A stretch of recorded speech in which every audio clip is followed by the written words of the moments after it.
Hey folks, Robert Calcagno here with Box Office Beat and weekend predictions for March 17th. The big film coming out this weekend is Beauty and the Beast.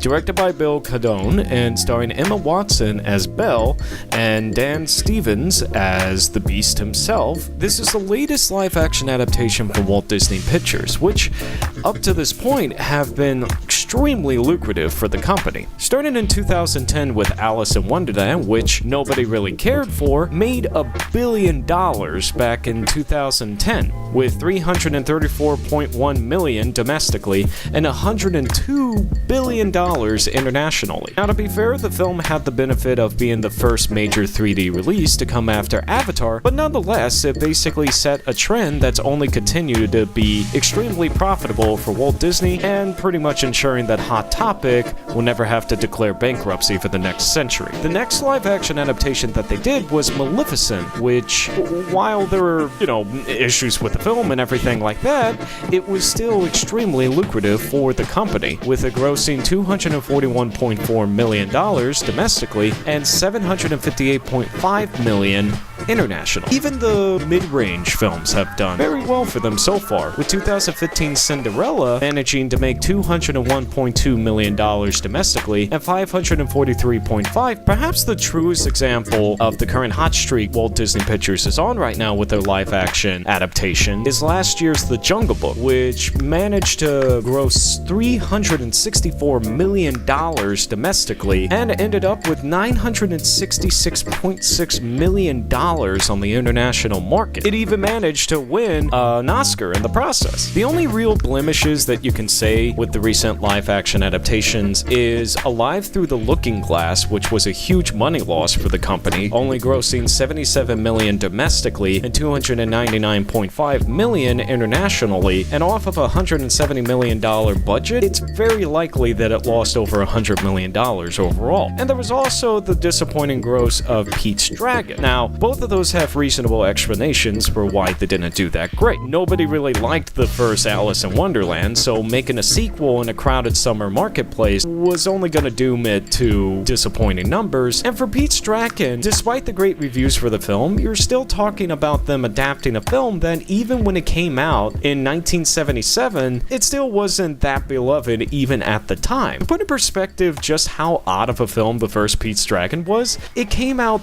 3 months after Star Wars came out, so it was already antiquated by the time that it arrived. But that takes us to this film, which is arguably the largest live-action adaptation that Disney has ever taken on so far. You're talking about a film, you can't overstate the impact of the first Beauty and the Beast. You're talking about the first animated film to ever earn a Best Picture nomination. You're talking about the first animated film to ever even make over $100 million in North America. That's true, it was actually the first one ever to do it. It ended up grossing $145.8 million in its first initial run and stands at $218.9 million lifetime gross, which works out to about $392.3 million with inflation. With all that said though, the hype is unbelievable for this film. You're talking about one of the most cherished animated films of all time. You're talking about one of the most favorite Broadway musicals out there too, and for me, there's a personal connection because back in 2009, I actually portrayed the Beast on stage at the Woodlawn Theater back in San Antonio. Now, I think I did a reasonably good job considering that I was a 5'8" beast. That said though, it's also coming out at a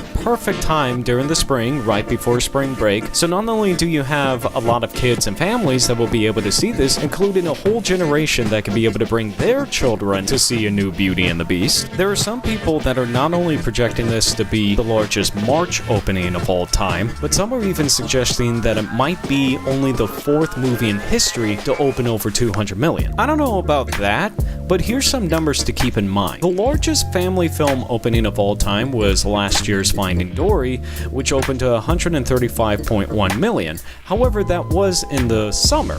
And the largest March opening of all time was last year's Batman v Superman Dawn of Justice, which opened to $166 million over the Easter weekend. Now, according to Fandango, pre-sales are on par with Captain America Civil War, which opened last year to $179 17.1 million, and IMAX showings all across the nation have sold out, except Alabama, apparently. The thing to keep in mind with any family film is the reduced prices for children and also a higher amount of matinees, so even though it is theoretically possible that there may be more tickets sold for Beauty and the Beast than Captain America Civil War, it may just fall short of being able to go past 179 million. That said though, I do see it being able to squeak right past 170 million, being able to get the largest March open all time. With spring break starting for many kids and nostalgic teenagers and nostalgic adults, and Easter weekend just a month away, we could see this film flirt with 500 million, but it'll likely finish around 470 million. Now you might be surprised, with as gigantic of a film as Beauty and the Beast is in all likelihood going to be, you might be surprised that there's actually another movie.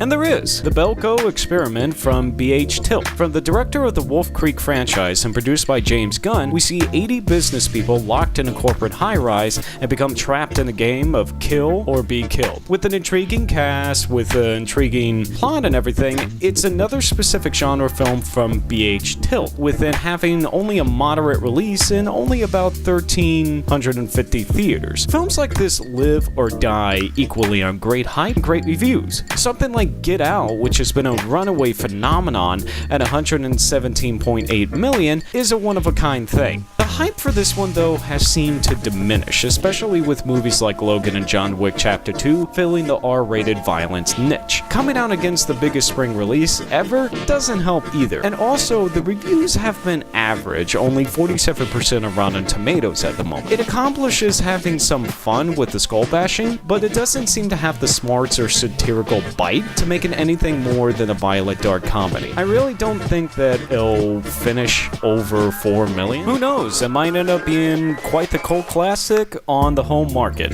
or Netflix, which will probably end up being on in about 2 months. As far as the whole weekend is concerned, with Beauty and the Beast coming in, most films should take a big hit. Despite a strong opening, Kong Skull Island will drop a fair bit, especially due to losing IMAX screens to the Beast. Logan might hold a little better since it access solid counter-programming to dancing utensils, and the other films should fall between 30 to 40%, with Belko Experiment coming in around the 7th mark. And that does it for March 17th. Thanks for watching. Be sure to like and subscribe for more box office and film-related videos and analysis.